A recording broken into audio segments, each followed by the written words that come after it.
Hey everybody, thanks so much for your support during for the 50th call campaign. We are very, very excited about this initiative. It is very, very important for ABPsi to bring in ongoing development efforts, and this is sort of one of our first major initiatives. So thank you so much for your support and for your volunteering and for your assistance. What I'm going to try to do today is take you through some of the things that we've set up to make this smooth. So I'm just going to walk you through some of the basics, and all of this stuff you'll have access to, but I just kind of want to talk everybody through.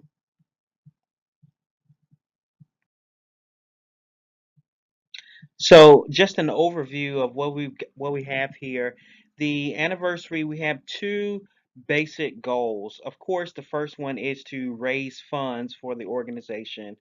And we're really trying to get to somewhere in the neighborhood of $300,000 of just raising funds, and I'll sort of explain how we plan on accomplishing that. The second goal, and which is really related to the first, is to engage all of these people. So there are roughly 6,000 or so contacts in the ABSI database, but only about six to 700 we would consider active. Other folks have fallen off for various reasons, or they are in our contact database because they're vendors, or they went on the website to order something, and our system captured their contact information. So the contact list ranges from people who are members all the way to folks who just have a very marginal relationship with ABSI. Well, we want to engage all of these people because we believe ABPsi has something to say and something to offer. And so this is an opportunity to re-engage all of those folks. We intend to do that by way of the campaign strategy is to increase communication via email, which you should have seen some of those emails already.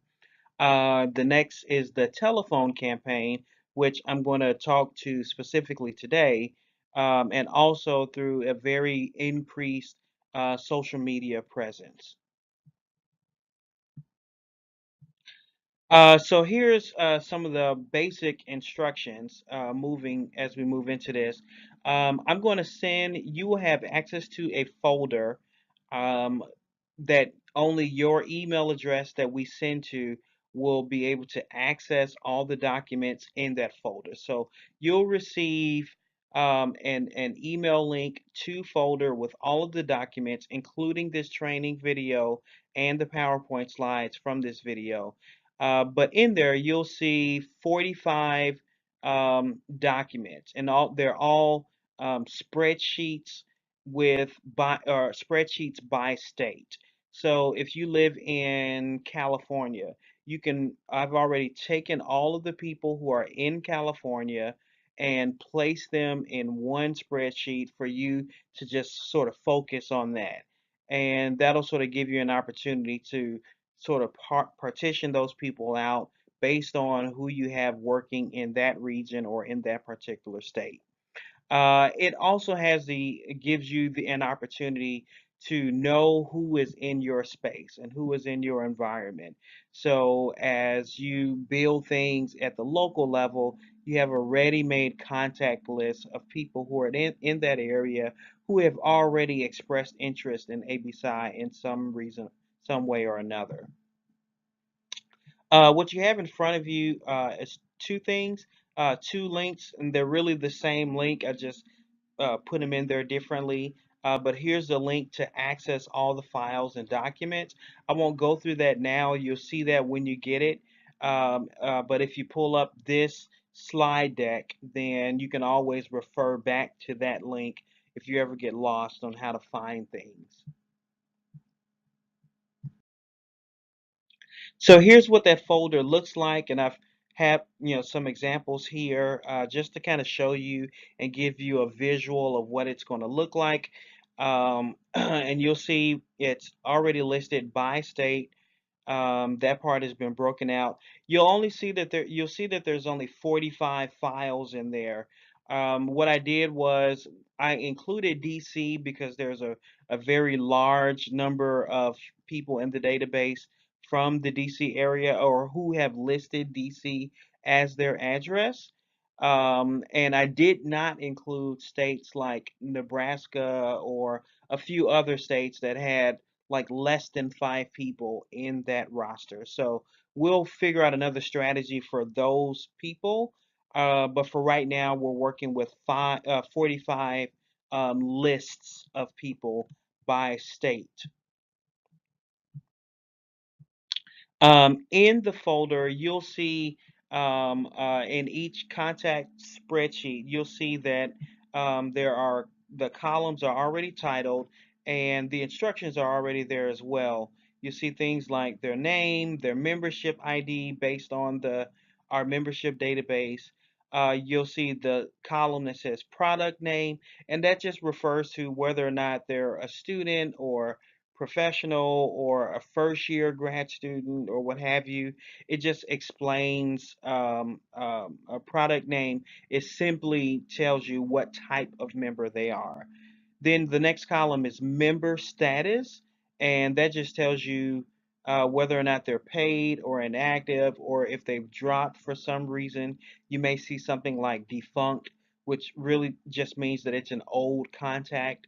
So some of the details, so like the phone number may be current, but the email address may not be.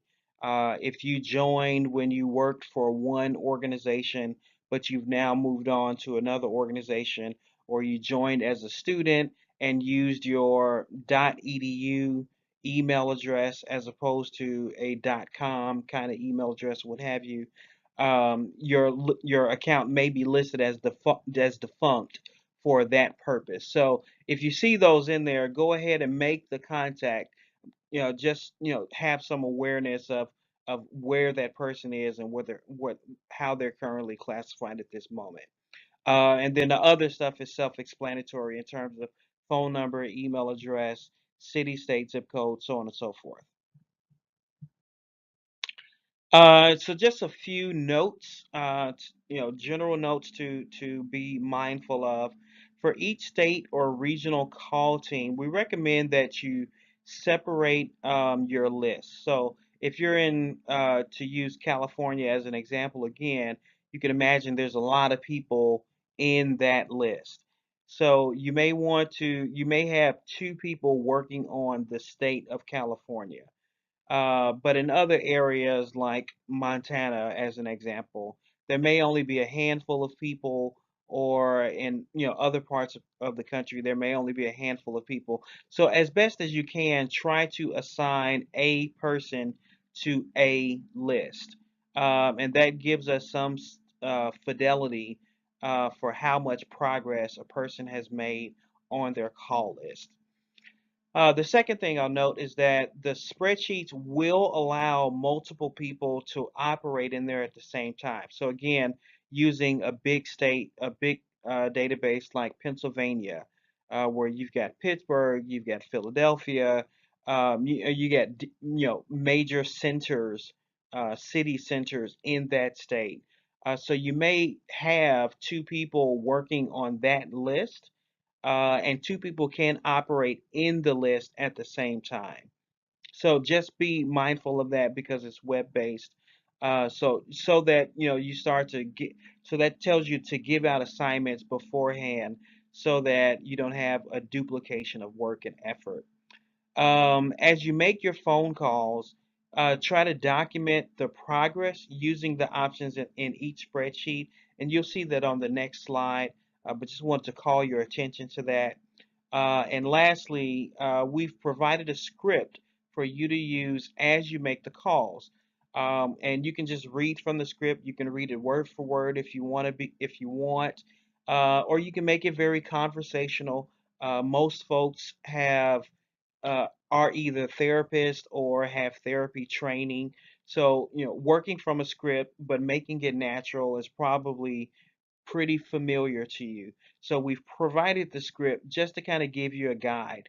But we do want you to, to recognize what the script tries to accomplish is number one is to re-engage, make it friendly, talk to people about why they engage with ABPsi, what they value about ABPsi, what their experiences have been. You also want to give people an opportunity to learn about what ABPsi is doing, some of our new initiatives. So all of that is already in there. And then assuming that someone gives you a no, they don't want to come in at one of the levels we've offered, then there's some redirect options in there as well. We try to talk you through how to walk through those steps. Here's what it looks like, and this just explains, this just shows you what the database will look like when you open it up and get a sense to look at it. I'll just call your attention to the gray boxes at the bottom.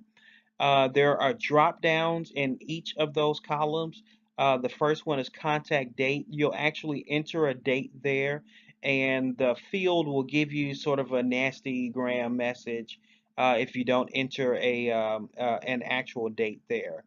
You'll also, and that's for contact date and follow up date. If you've made contact, that's a yes or no. You just hit the drop down and select that. Will they give to the campaign? That's a yes or no. You just select that option there. And then the last column is how will they give? Whether they're going to do PayPal, go to the ABSI website, or if they prefer to mail their check. We're really not doing PayPal. That was just there, so just be aware that ABSI website or mail are the only options. And here's just some things about the call script. The first one is a link. That's how you'll be able to access the script. Of course, you can download all of this if you want to save it to your desktop or what have you. But that's the link for the script. It starts off, as I've explained already, it starts off with kind of light conversation, how they're doing, why they got involved with ABSI, maybe talk with them about some memorable things, memorable experiences, or if they've had a negative experience, kind of note that as well. But we really, we want to engage people. Um, talk about our highlights, and specifically, we're highlighting the communiversity initiative and the State of Black Mental Health Report initiative. So, those are two major features, as well as the 50th convention in Oakland. So those are some major things we want to highlight that ABSI is doing, that people may want to contribute to. Uh, Most people won't donate, and that's okay. We still consider it a win. We still consider it a success just by re-engaging and making that contact, letting people know that hey, ABSI is still thinking about them. ABSI values them. They're important. They matter. We want people to know that so that they may, at some time in the future, come back to the fold. The last thing is that there are some built-in redirect scenarios in there. Should someone give you a no on the first attempt that you make, that they may not want to contribute to the campaign, but they may want to go ahead and make a reservation for the convention. That's fine. That's fine. We want to give them those other options if they don't want to contribute. Emphasize the fact that it is a tax deductible donation. Anything that they do with ABSI is a tax deductible donation, and that receipt will be available for them. As always, be friendly, be courteous, be respectful. You don't know what kind of response you're going to get. We assume that people are going to be nice and joyful and happy that you called. We assume that that's going to be the case. Of course, it's not always the case, but you just be friendly, courteous, and respectful. Because one of our goals is to let people know that we're still here, we're still strong, we're still functional, we're still prepared to go to bat on their behalf. And we want people to know and understand and embrace that. And if a phone call without any money exchanging can do that, then that's great. Um, in the call script, you'll see the link for them to give. You can email that link to them. If they say that they're willing to contribute to the campaign, just email it to them.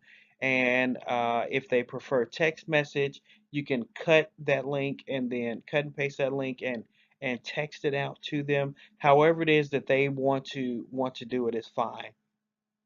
Um, we will have a follow-up call to kind of talk through all of these things, answer any questions that you might have. But thank you so much again for your support, and we will talk with you later. Thanks. Bye bye.